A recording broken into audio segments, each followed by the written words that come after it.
Hi అండి. Secret husband part 115. నన్ను మోసం చేశానని మర్చిపోయావా? రాహుల్కి చాలా చిరాగ్గా ఉంది. పల్లవి తనని చూడాలనుకోవట్లేదని అతనికి ముందే తెలుసు. అయినా ఆమె వెంటే పడ్డాడు. దానికి బదులుగా తనకేం దక్కింది? ముందుగా పల్లవి కిరణ్తో తనని ఇకపై రాహుల్ గారి భార్య అని పిలవద్దని సూటిగా చెప్పేసింది. ఆ తర్వాత పల్లవి తనని డ్రాప్ చేస్తాను అంటే వద్దని చెప్పి హర్ష కారులోకి ఎక్కి వెళ్ళిపోయింది. ఇప్పుడు అసలు తనెవరో తెలియనట్టే నటిస్తుంది. తను అతన్ని అంతగా ద్వేషిస్తుందా? పోలీస్ ఆఫీసర్ ఒకసారి పల్లవి వైపుకు, తర్వాత రాహుల్ వైపుకు చూసి, మీరిద్దరు ఒకరికొకరు తెలుసా లేదా అని అడిగాడు. రాహుల్ కోపంతో పల్లవికి గట్టిగా బుద్ధి చెప్పాలి అనిపించింది. కానీ తనను తను నిగ్రహించుకున్నాడు ఏమీ అనకుండా. అతని కళ్ళు మరింత ఎర్రబడ్డాయి. పల్లవి చుట్టూ చేతిని గట్టిగా చుట్టి పొల్లు కొరుకుతూ ఆమె నా భార్య అన్నాడు. ఆ మాటలు వినగానే పల్లవి ఆశ్చర్యపోయింది. కొద్దిసేపటి వరకు ఆమె ఏమీ మాట్లాడలేకపోయింది. తేరుకున్నాక అతన్ని దూరంగా నెట్టడానికి ప్రయత్నించింది. కానీ అతను ఆమెను మరింత గట్టిగా పట్టుకున్నాడు. దాంతో ఆమెకు వేరే దారి లేక చిన్న గొంతుతో, ఏం పిచ్చి పిచ్చిగా వాగుతున్నావని అడిగింది. పోలీస్ ఆఫీసర్ కొన్ని క్షణాలు ఆలోచించి పల్లవిని అడిగాడు. ఈయన మీ భర్తేనా? పల్లవి రాహుల్ వైపుకు కోపంగా చూసింది. ఇతనికి ఇతనికి ఏమైనా పిచ్చి పట్టిందా అనుకుంది. ఇంతకు ముందు కలిసిన ప్రతిసారి ఆమెను అసలు పట్టించుకున్నట్టుగా ఉన్నాడు. మరి ఇలా గర్వంగా ఎందుకు ఇలా ప్రవర్తిస్తున్నాడు? ఇప్పుడు తను తన భార్యనని ఎలా ప్రకటించుకుంటాడు విడాకులు అయ్యాక? పోలీస్ ఆఫీసర్ పనికి ఇంకా ఆలస్యం చేయటం ఇష్టం లేక ఆమె తొందరగా చెప్పింది. ఈయన నా మాజీ భర్త. రాహుల్ అందమైన ముఖం ఒక్కసారిగా చిన్నపోయింది. అయినా అతను తన కోపాన్ని అంచుకుని పోలీస్ ఆఫీసర్తో, పర్లేదు ఆఫీసర్, మిగతాది నేను చూసుకుంటాను అన్నాడు. పోలీస్ ఆఫీసర్ ఒక క్షణం తటపటాయించాడు. అది గమనించిన రాహుల్ నేరుగా అతని ఐడి నెంబర్ చెప్పి, ఆమెకి ఏమైనా అయితే నన్ను వచ్చి అడగండి అని అన్నాడు. రాహుల్ చేసిన పనికి ఆ పోలీస్ ఆఫీసర్కు నమ్మకం కుదిరింది. అతను ఆ గొడవ చేసిన సూరయ్యని తీసుకుని వెళ్ళిపోయాడు. పోలీస్ ఆఫీసర్ వెళ్ళగానే గ్రామస్తులందరూ రాహుల్ని చుట్టుపెట్టి అతన్ని వెళ్ళనివ్వకుండా అడ్డుకున్నారు అక్కడున్న జనమంతా. అతను పల్లవి భర్త అని వాళ్ళు ఇప్పుడే విన్నారు. పైగా అతని వేషధారణ చూస్తే అతను పేదవాడిలా అసలు ఏమాత్రం కనిపించట్లేదు. అయితే రాహుల్ తన దారికి అడ్డుగా ఉన్న గ్రామస్తులను ఏమాత్రం పట్టించుకోకుండా పల్లవిని చేతులతో ఎత్తుకుని బయటకు నడిచాడు. కానీ చివరికి ఒక ఆశాకిరణం చూసిన గ్రామస్తులు వాళ్ళని అంత తేలిగ్గా వెళ్ళనిస్తారా? సరిగ్గా ఆ సమయంలో కిరణ్ అడుగు పెట్టాడు. అతడికి పరిస్థితి ముందే అర్థమవటంతో కొంత నగదు తీసుకుని వచ్చాడు. అతను పెద్ద గొంతుతో, అందరు ఇక్కడికి వచ్చి మీ పేర్లు నమోదు చేసుకోండి అని ప్రకటించాడు. కిరణ్ చేతిలో ఉన్న నగదు కట్ట ఒక అయస్కాంతంలా గ్రామస్తులను తన వైపుకు లాగింది. రెప్పపాటులో వాళ్ళంతా కిరణ్ చుట్టూ చేరిపోయారు. ఆ సంఘటనలన్నీ చూస్తూ పల్లవి ఎంత ఆశ్చర్యపోయింది అంటే తను ఇంక రాహుల్ చేతుల్లోనే ఉన్నానన్న సంగతి మర్చిపోయింది. రాహుల్ తనని వెనక సీట్లో కూర్చోబెట్టినప్పుడు ఆమెకు అప్పుడు గాని స్పృహ రాలేదు. తనకు తెలియకుండానే అతను తనని కారు దగ్గరికి తీసుకొచ్చాడని అప్పుడు అర్థమైంది పల్లవికి. పల్లవి కారులో నుంచి బయటికి వెళ్ళడానికి ప్రయత్నించింది. కానీ రాహుల్ తన రెండు చేతులతో అదిమి పెట్టాడు. ఇప్పుడు అతని నుండి తప్పించుకోలేక ఆమెకు ఒళ్ళంత ఇబ్బందిగా అనిపించింది. రాహుల్, ఏం చేస్తున్నారు? దయచేసి నన్ను బయటికి వెళ్ళనివ్వండి, నేను కారు ఎక్కను అని అంది.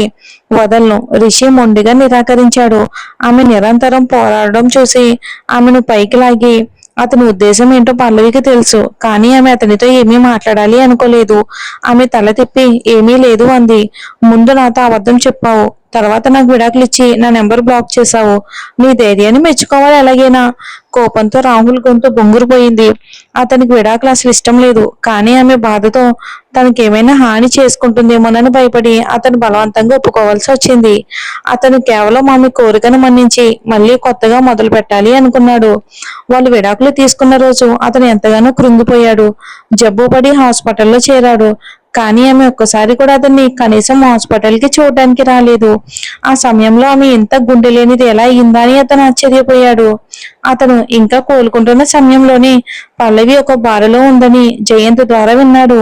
వెంటనే అతను తన సెలైన్ గొట్టం తీసి బార్కి పరిగెత్తాడు తన కోసం. అక్కడ అతను ఒక విషయం విన్నాడు.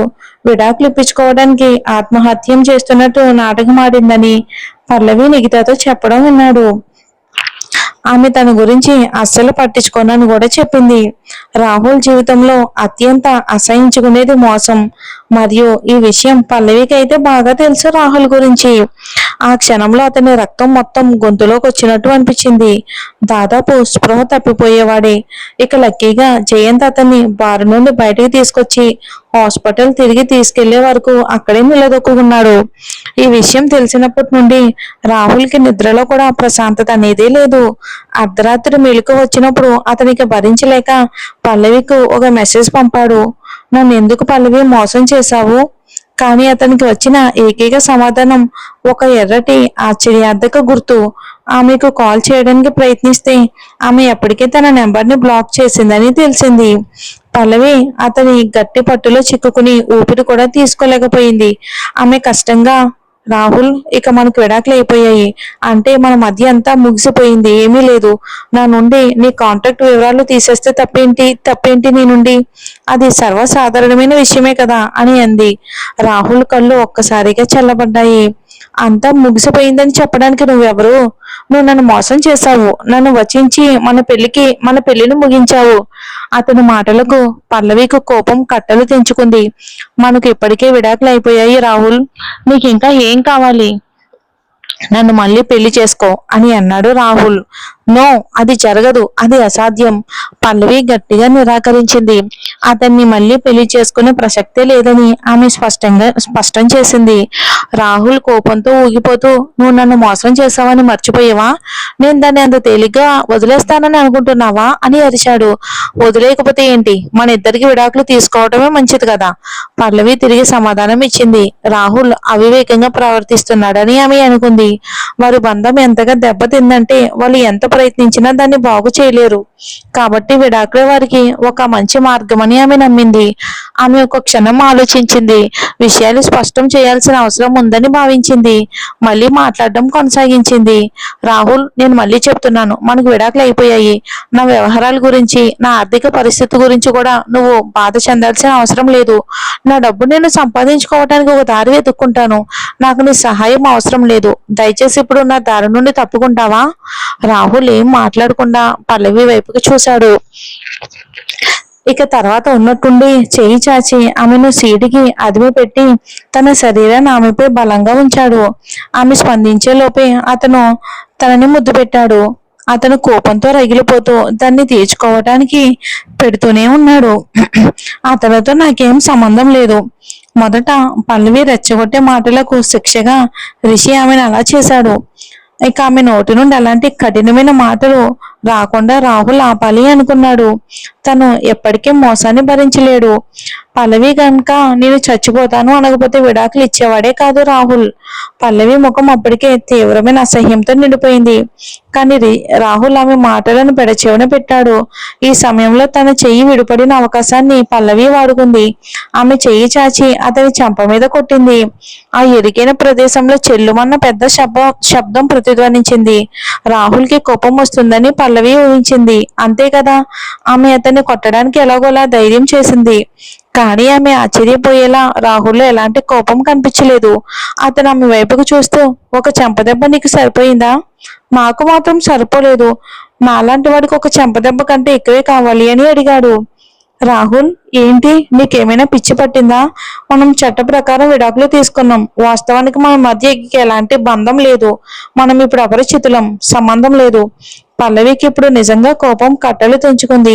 వారి మధ్య ఏ బంధమో, మీరిక నన్ను ఇలాంటి ఏమీ చేయలేరు, నన్ను తాకలేరు. మీకు అర్థమైందా? ఇలా చెప్పిన తర్వాత పల్లవి వెంటనే పక్కకు జరిగింది. ఆమె కారు దిగలేకపోయింది కాబట్టి అతనికి వీలైనంత దూరంగా జరగాలి అనుకుంది. అతని స్పర్శ, అతని ఉనికి కూడా వారి గతాన్ని ఈజీగా గుర్తుకు చేస్తున్నాయి. అది ఆమెకు అసహ్యం పుట్టించింది. సరే, రాహుల్ వెంటనే ఒప్పుకున్నాడు. పల్లవి ఒక క్షణం ఆశ్చర్యపోయింది. రాహుల్ ఎలాంటి గొడవ చేయకుండా ఒప్పుకుంటాడని ఆమె ఊహించలేదు. అందుకే అతని నిజాయితీని శంకించింది. అనుకున్నట్టుగానే మరుక్షణమే అతను, మనం విడాకులు తీసుకున్నాం కాబట్టి నా విడాకుల బహుమతిని నీ నుండి తీసుకునే సమయం వచ్చింది అని అన్నాడు. పల్లవికి ఏమీ అర్థం కాలేదు. కొద్దిసేపు ఏమీ మాట్లాడలేకపోయింది. ఆమె అయోమయంగా అతని వైపుకి చూసింది. అతను చెప్పింది ఏమాత్రం తనకు అర్థం కాలేదు. ఆమె కొంచెం సేపు ఆలోచించి అప్పుడు ఆమెకు అర్థమైంది. విడాకులు ఇవ్వమని బలవంతం చేసినప్పుడు హాస్పిటల్లో ఆమె కోపంగా అన్న మాటల గురించి అతను మాట్లాడుతున్నాడు అని ఇప్పుడు అర్థమైంది పల్లవికి. రాహుల్, మీరు పిచ్చివాళ్ళు. పల్లవి ఎదురు తిరిగింది. రాహుల్ ఏ కోరిక కోరినా ఆమె ఒప్పుకోదు. వాళ్ళిద్దరూ ఇప్పటికీ విడాకులు తీసుకున్నారు. ఇప్పుడు ఎలా అతను ఆ విషయాన్ని ప్రస్తావిస్తాడు? రాహుల్ కొద్దిసేపు పల్లవి వైపుకు చూసి చల్లని గొంతుతో, నా ఇష్టానికి విరుద్ధంగా నన్ను మోసం చేసి విడాకులు తీసుకున్నావు. నాకు విడాకులు బహుమతులు ఇస్తానని కూడా చెప్పావు. నా భావాలతో ఆడుకున్నావు. 2 సార్లు ఓడిపోయిన వాడిలా ఏమీ చేయకుండా ఊరుకుంటానని అనుకుంటున్నావా అని అన్నాడు. పల్లవి కళ్ళు ఆశ్చర్యంతో పెద్దవయ్యాయి. అతను ఎంత అవివేకంగా ఉంటాడని ఆమె ఊహించలేదు. ఆమెకి నోటమాట రాకపోవడంతో రాహుల్ కొనసాగించాడు. ఈ ఒక్కసారి నాతో ఉంటే నేను నిన్ను ఇక ఇబ్బంది పెట్టను. అతని గొంతులో కొద్దిగా ప్రలోభ పెట్టే ధ్వనితో కావాలని నెమ్మదిగా మాట్లాడ్డాడు. పల్లవికి అస్సలు మాటలు రాలేదు. అతను ప్రతిస్పందన ఎంత హాస్యాస్పదంగా ఉందో అతనికి తెలియదా? ఆమె అతని మాటలను అస్సలు నమ్మలేదు. ఆమెకు రాహుల్ గురించి బాగా తెలుసు. ఒకసారి అతనికి సరిపోదు. అతను కేవలం సాకులు చెప్తున్నాడు. పల్లవి కళ్ళల్లో సంకోచాన్ని చూసిన రాహుల్ చల్లగా, లేకపోతే నువ్వు నన్ను మోసం చేసిన విషయాన్ని అంత తేలిగ్గా వదిలిపెట్టను అన్నాడు. అతను ఏం చెప్పాలి అనుకుంటున్నాడో, ఏం చెయ్యాలి అనుకుంటున్నాడో పల్లవికి చివరికి అర్థమైంది. అతను కావాలని ఆమెతో జిత్తులు చేస్తున్నాడు. ఆమెకి ఎంత కోపం వచ్చింది అంటే గట్టిగా అరిచింది. రాహుల్ ఆమెతో బేరసారాలకు కూడా ప్రయత్నించలేదు. అతను ఆమెకి ఏ అవకాశం కూడా ఇవ్వట్లేదు. అతను ఆమెను స్పష్టంగా బెదిరిస్తున్నాడు. ఆమె ఒప్పుకోకపోతే అతను ఆమెను వేధిస్తూనే ఉంటాడు. ఆమెకు ప్రశాంతమైన జీవితం అస్సలు ఉండదు. కానీ ఆమె ఒప్పుకున్నా అతను తనని వదలడని ఆమెకు తెలుసు. అతని మాటల్లో ఏమాత్రం నిజాయితీ లేదు. అంతేకాక వారు ఇంకా విడాకులు తీసుకున్నప్పుడు ఆమె ఆ మాటలు అంది. అవి అతనికి కోపం తెప్పించడానికే. ఇప్పుడు వారు విడాకులు తీసుకున్న తర్వాత అతను ఆ విషయాన్ని ప్రస్తావించడం ఆమె అనుమానించినట్టు, చులకన చేసినట్టు ఉంది. ఈ ఆలోచన రాగానే పల్లవి కళ్ళు ఎర్రబడి చెమ్మగిల్లాయి. ఆమె వణుకుతున్న గొంతుతో, రాహుల్, మీరు నన్ను నిజంగా అంత చులకనగా చూస్తున్నారా? ఆ రోజు నేను తాగి ఉన్నప్పుడు మీకు మీ దగ్గరకు వచ్చినందుక? అది ఒకసారి జరిగింది. అప్పుడు నేను స్పృహలో లేను. దానివల్ల నన్ను ఎలా అగౌరవపరుస్తారు అని అంది. ఆమె కళ్ళల్లో నీళ్లు తిరగడం చూసిన రిషి గుండెల్లో ఒక చిన్న కంగారు, భయం మొదలైంది. మరి చూద్దాం ఏం జరుగుతుందో.